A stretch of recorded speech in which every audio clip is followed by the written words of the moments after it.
A'udzu billahi minasyaitonir rajim. Bismillahirrahmanirrahim.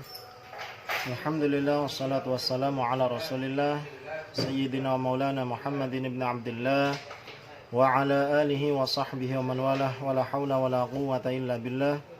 Rabbi shrah li sadri wa yassir li amri wa hlul 'uqdatam min lisani yafqahu qawli. Amma ba'd.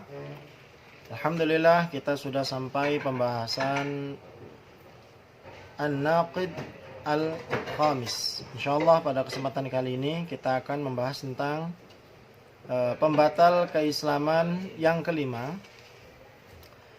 Kita memberikan catatan untuk kitab Nawaqidul Islam, hal-hal yang membatalkan keislaman seseorang. Yang kita ambil catatan tersebut kita sarikan dari kitab Nawaqidun Nawaqid yang ditulis oleh sekelompok para ulama dan para peneliti di sebuah lembaga Al-Fikril Qur'ani bil Mamlakah Al-Urduniyah Al-Hashimiyah dari Yordan, kerajaan Yordania Hashimiyah, untuk pemikiran-pemikiran Al-Quran. Alhamdulillah kita sudah sampai pada pembahasan yang kelima. Hal-hal yang membatalkan keislaman yang kelima adalah man abghadha syai'an mimma jaa bihi Rasul sallallahu alaihi wasallam walau amila bihi kafar. Barang siapa yang membenci sesuatu yang dibawa oleh Rasulullah sallallahu alaihi wasallam, ajaran yang dibawa oleh Rasulullah sallallahu alaihi wasallam, walaupun dia melakukannya tetap dia dinyatakan kafir.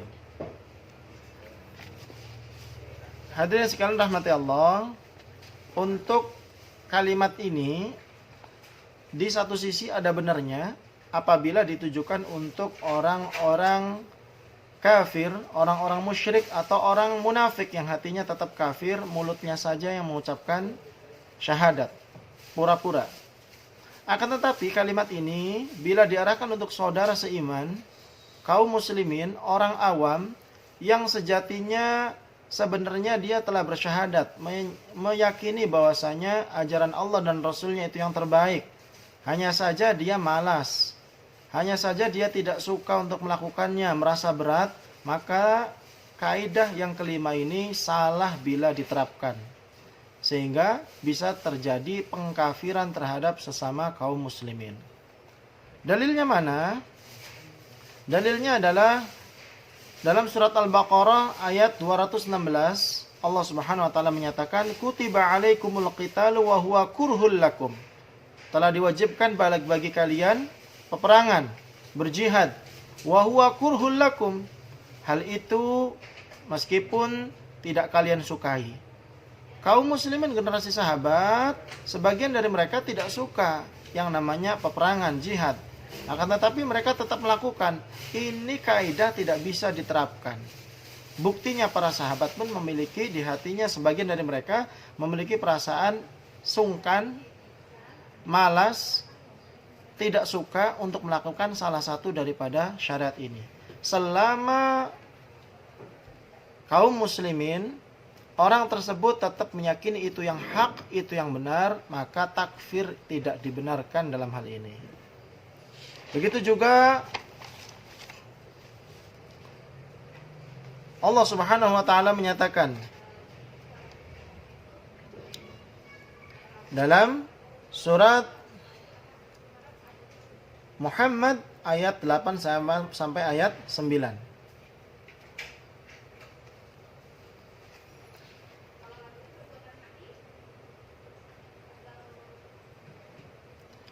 Allah Subhanahu wa taala menyatakan dalam surat Muhammad ayat 8 sampai 9, "Walladzina kafaru fata'sal lahum wa adalla a'malahum. Dzalika bi'annahum karihu ma anzalallahu fa ahbata a'malahum." Orang-orang kafir juga tidak suka dengan syariat Allah, dengan ajaran Islam. Akan tetapi ketidaksukaan orang kafir, orang musyrik itu karena meyakini bahwasanya itu adalah sesuatu yang tidak benar menurut mereka. Syariat Allah dan Rasulnya itu, syariat Allah dan ajaran yang dibawa oleh Rasulnya itu tidak benar menurut mereka. Berbeda dengan keyakinan kaum muslimin ketika mereka tidak suka berperang, ketika mereka malas untuk melakukan salah satu syariat, ya, merasa berat, merasa enggan, itu di hatinya masih ada keyakinan syariat Allah dan Rasulnya itu benar. Maka tidak bisa diarahkan pengkafiran itu kepada kaum muslimin. Dan ini harus dipahami. Dalam tafsir Al-Baydawi juz 5 halaman 150, Imam Al-Baydawi mengulas kalimat dzalika bi an. Dalam tafsir Al-Baydawi juz 5 halaman 120, Allah Subhanahu wa taala menyatakan dzalika bi annahum karihu ma anzalallahu fa ahbata a'malahum. Hal tersebut dikarenakan orang-orang kafir itu merasa benci terhadap syariat yang Allah turunkan.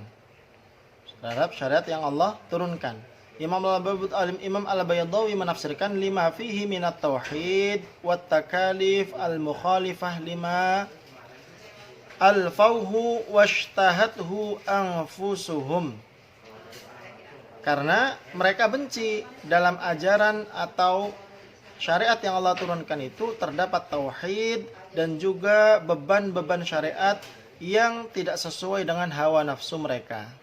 Wa huwa takhsisun wa tasrihun bisababiyatil kufri bil Qur'an. Itu khusus menjelaskan sebab kekufuran mereka, pengingkaran mereka terhadap Al-Qur'an. Maka fa ahbata a'malahum karrarahu isy'aran bi annahu yulzimul kufra bil Qur'an. Hal tersebut menyebabkan mereka menolak syariat Allah yang ada di dalam Al-Quran. Maka dari itu, sekali lagi, pembatal keislaman yang kelima ini khusus untuk orang-orang kafir, orang musyrik, orang munafik yang hatinya tetap kafir, mulutnya saja mengatakan Islam. Yang benci terhadap syariat Islam dengan sebenar-benarnya benci. Mereka benci karena menganggap syariat Islam itu salah.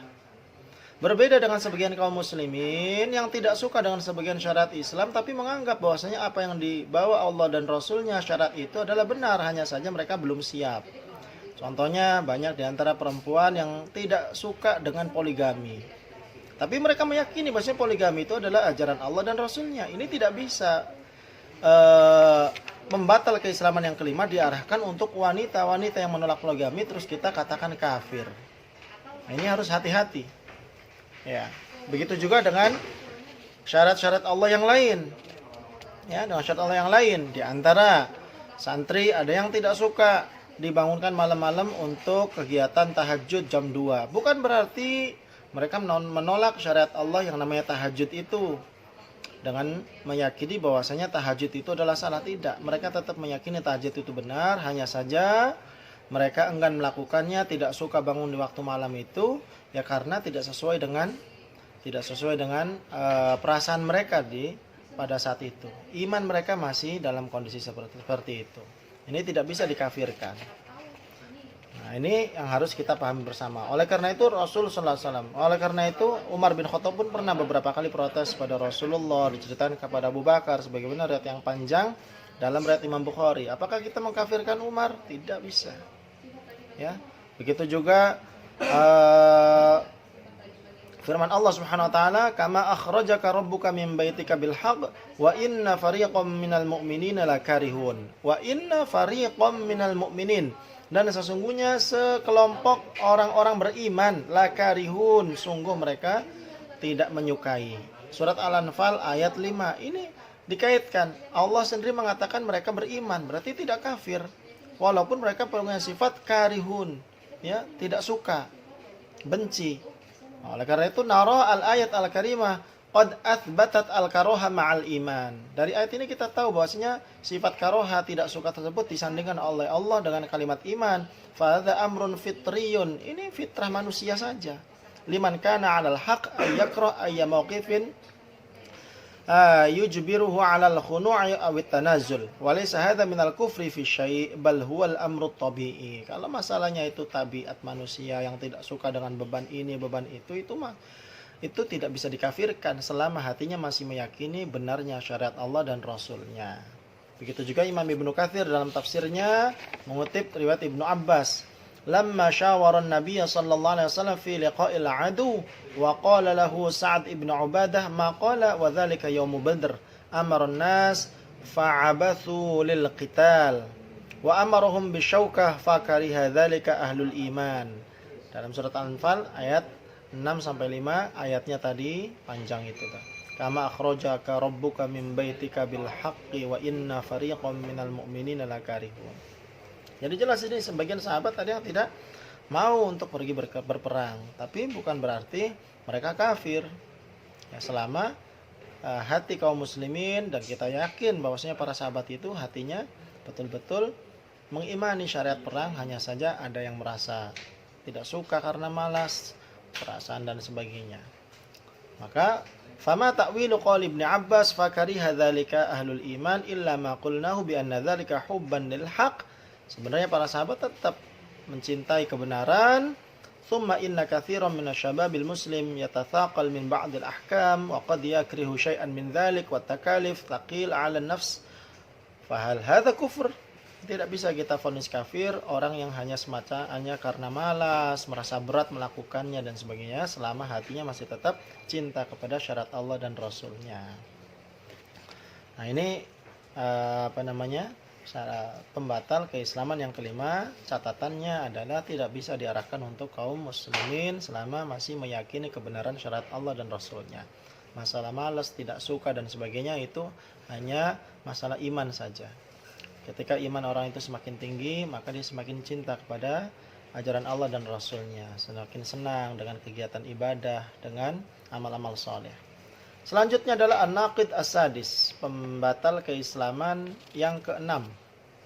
Bunyinya man istahza'a bi syai'in min dinir Rasul sallallahu alaihi wasallam aw thawabillahi aw 'iqabihi kafar. Wad dalil qauluhu ta'ala wa la in sa'altahum la yaqulunna innama kunna nakhuddu wa nal'ab. Qul abillahi wa ayatihi wa rasulihi kuntum tastahzi'un. Surat At-Taubah ayat 65. Artinya adalah barang siapa yang bercanda dengan sesuatu, bergurau dengan sesuatu dari bagian agama yang dibawa oleh Rasul sallallahu alaihi wasallam, atau mencandai pahala Allah, menyepelekan pahala Allah, siksa Allah, maka kafir. Dalilnya adalah firman Allah Subhanahu wa taala dalam surat At-Taubah ayat 65. Wala in sa'altahum, dan sungguh jika kamu tanyakan pada mereka, la yaqulunna, maka mereka akan menjawab innama kunna nakhuddu wa nal'ab, sesungguhnya kami hanya bercanda saja, bergurau. Qul abillahi wa ayatihi wa rasulihi kuntum tastahzi'un, maka katakan kepada mereka, apakah kalian bercanda dengan Allah, ayat-ayatnya, Rasulnya? Nah, ini pembatal keislaman yang keenam. Ya mas sekalian rahmati Allah, la khilafa bainal muslimina anna man istahza'a bin nabi wa bima ja'a bihi alaihi salatu wassalam kafir. Memang tidak ada perbedaan pendapat di kalangan para ulama, orang yang menghina, membuat candaan, tawaan dengan sosok Rasul sallallahu alaihi wasallam itu kafir. Akan tetapi hal ini yang harus dipahami adalah ayat yang tadi dibacakan surat At-Taubah ayat 65 itu berkaitan dengan orang-orang kafir, berkaitan dengan orang-orang munafik, orang yang hatinya masih tetap kafir, menyembunyikan kekafirannya tapi mulutnya pura-pura syahadat masuk Islam, mencari aman dan juga mengintai segala macam kegiatan kaum muslimin di tengah kaum muslimin pada waktu itu. Ini ayat sebenarnya ditujukan oleh orang-orang munafik. Terbukti sebagaimana riwayat ini sebagaimana dinyatakan oleh Imam Al-Baghawi, Syekhul Islam, Al-Mufassir, Al-Muhaddits. Imam Al-Baghawi dalam tafsirnya, Tafsir Al-Baghawi, Imam Al-Baghawi, beliau menyatakan wasababu nuzuli hadhil ayah, sebab turunnya ayat ini, ayat 65 surat At-Taubah, 6566 surat At-Taubah, ala ma qalahul Kalbi wa Muqatil wa Qatadah, sesuai dengan apa yang disampaikan oleh Imam Al-Kalbi, Imam Muqatil, Imam Qatadah, para ulama ahli tafsir generasi tabi'in. Apa sebab turunnya? Ceritanya adalah anna Nabi sallallahu alaihi wasallam kana yasiru fi ghazwati Tabuk. Bahwasanya Nabi sallallahu alaihi wasallam pernah berjalan menuju peperangan di Tabuk. Wa baina yadayhi thalathatu nafarin minal munafiqin. Bersama Rasulullah SAW ada 3 orang munafik. Orang yang pura-pura masuk Islam, tapi hatinya sebenarnya masih kafir. Ithnani yastahzi'ani bil Qur'ani war Rasul. 2 orang itu bercanda mengolok-olok Al-Qur'an dan sosok Rasulullah. Wa tsalits yadhhak. Sedangkan yang satu lagi, yang ketiga itu dia tertawa-tawa. Qila kanu yaquluna inna Muhammadan yaz'amu annahu yaghlibur Rum wa yaftahu madainahum ma ab'adahu min dzalik. Sampai-sampai mereka mengolok-olok Rasul SAW dengan mengatakan Muhammad mengira bisa mengalahkan Romawi dan bisa menaklukkan kota-kotanya. Sungguh jauh sekali hal tersebut. Mereka tertawa bersama-sama. Ini ayat ditujukan pada orang-orang munafik, orang-orang kafir sejatinya. Maka dari itu tidak bisa ketika ada sebagian kaum muslimin yang bercanda dengan sebagian syariat Islam, ya, dengan sebagian ayat-ayat dan sebagainya, terus mereka ketawa, terus kita langsung cap kamu kafir, kamu murtad. Ini berbahaya. Maka dari itu kode etik melemparkan ayat-ayat yang sebenarnya turun untuk orang kafir, untuk orang musyrik, adalah tidak boleh ditujukan kepada kaum muslimin, sebagaimana dalam riwayat Ibnu Umar yang ditulis oleh Imam Al-Bukhari dalam Sahih Bukharinya, bahwasanya tanda Khawarij adalah ayat yang sebenarnya itu untuk orang musyrik, ayat yang sebenarnya turun untuk orang-orang kafir musyrik kemudian ditujukan kepada kaum muslimin. Itu adalah ciri-ciri perilaku Khawarij. Maka dari itu jangan sampai kita meniru perilaku Khawarij dalam hal ini.